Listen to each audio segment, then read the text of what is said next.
Rob Tubber here for Boxing News, joined by the one and only Joshua Buatsi. We're here at the Buatsi Azeez press conference in London. Josh, feels a little bit strange to announce a Buatsi Azeez press conference. Must be strange for me, but not half as strange as it must be for you. No, not for me at all. Not a name that I thought once I'd fight, but I'm aware that this is what it is. And again, it's someone with very, very good rankings. I think he's got top 3 rankings in most of the governing bodies. So it's a good opponent. It's someone that, yes, I do know that you guys are very familiar with, but it's Buatsi versus Azeez. Now, I spoke to Dan probably a couple of months ago, and it's something that he referenced really today at the press conference as well, about, being very honest, as Dan always is, about when he turned over as a pro, seeing the likes of yourself, Dwayne Sinclair, a good friend of yours, as mentors really, and people who brought him on. What can you describe about your early relationship with Dan, really? As someone that came to spar, whether I was seen as someone that was a mentor or all of that stuff, that I don't know about. It's someone that came to spar, gave good rounds, and we just sparred down a lot, sparred and has sparred many, many years together.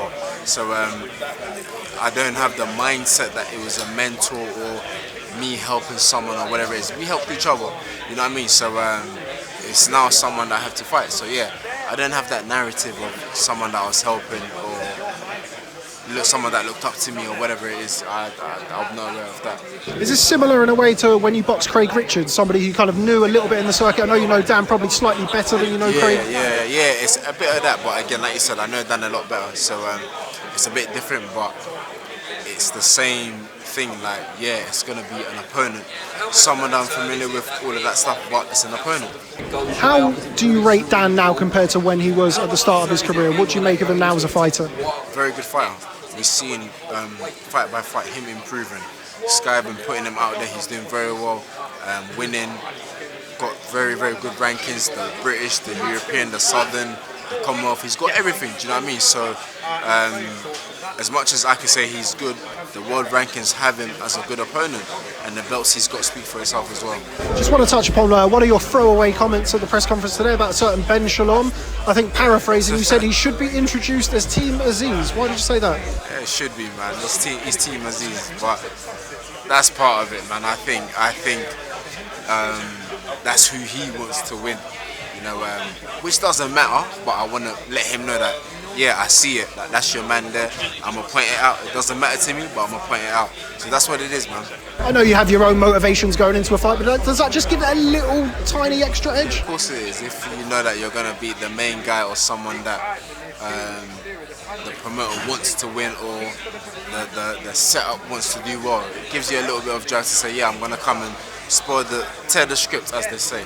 Now, I mentioned to you when I saw you earlier, when you came in, you're looking in good shape, particularly a couple of months out from the fight. What's your plans with regards to training? When do you head back to the States? How long are you going to be spending here? I've got about a week or 2 left in England.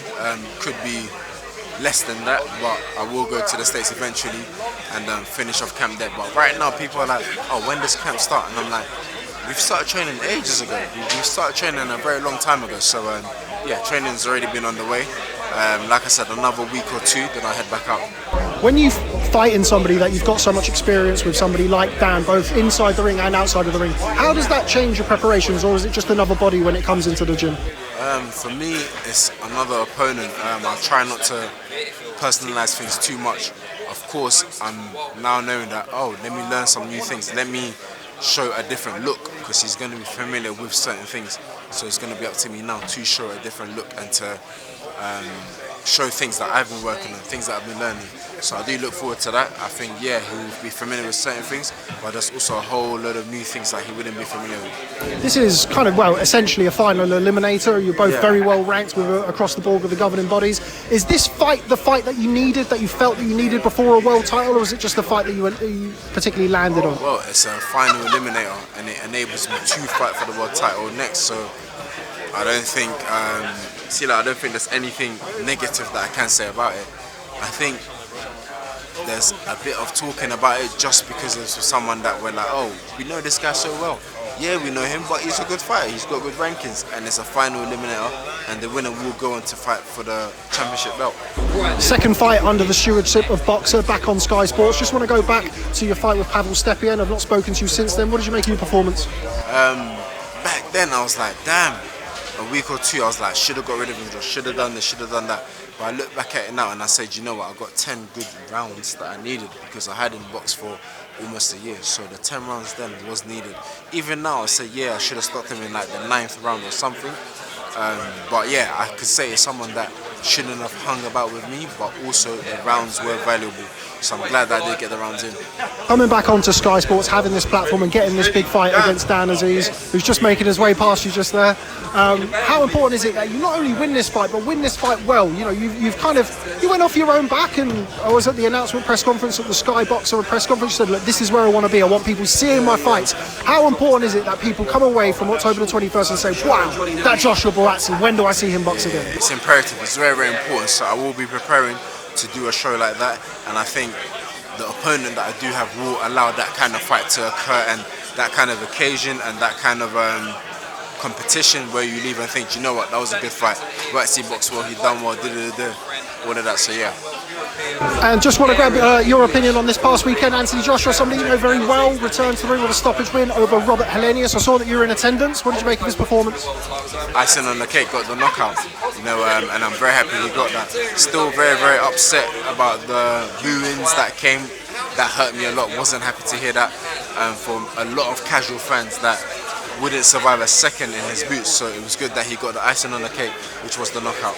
You mentioned there about the boos and the fact that it upset you. As somebody who, look, I think it's fair to say everybody in this room has benefited in some way, shape or form from Anthony Joshua's career, but you specifically, personally and professionally, how much did he give to you and how upsetting was it to hear that? Yeah, no, it was very upsetting because boxing is very hard on its own as it is. So when someone's trying to do something but people are booing, I'm like, look, come on, the sport is hard enough as it is. And the rounds was needed. He did the rounds to set up the finishing punch. It was a set-up punch. I keep saying it was a shot that he set up beautifully. So it being executed, yes, in the 7th round and not in the 1st round. People are complaining, but it was a set-up punch and he knocked him out.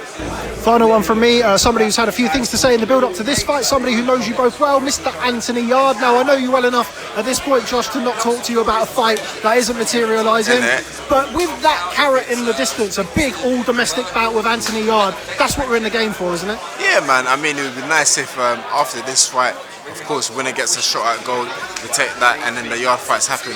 But I saw a clip of something he said the other day, and I was like, you're talking rubbish, because I was with him a couple of days ago, and that energy wasn't there. What he was saying wasn't there in person.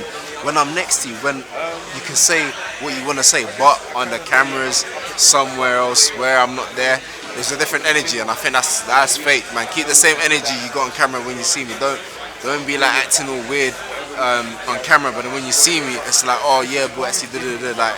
Come on, be the same dude, you know? Is that just a game though? Is that him trying to sell the fight? Could be a game too, so fair play, but yeah, I'm just like, keep it the same. Okay, Josh, I do appreciate your time, but before I let you go, I know you've got a room full of media, everybody keen to speak to you. How does it end? October the 21st, Joshua Buatsi versus Dan Azeez. I win. I have to win.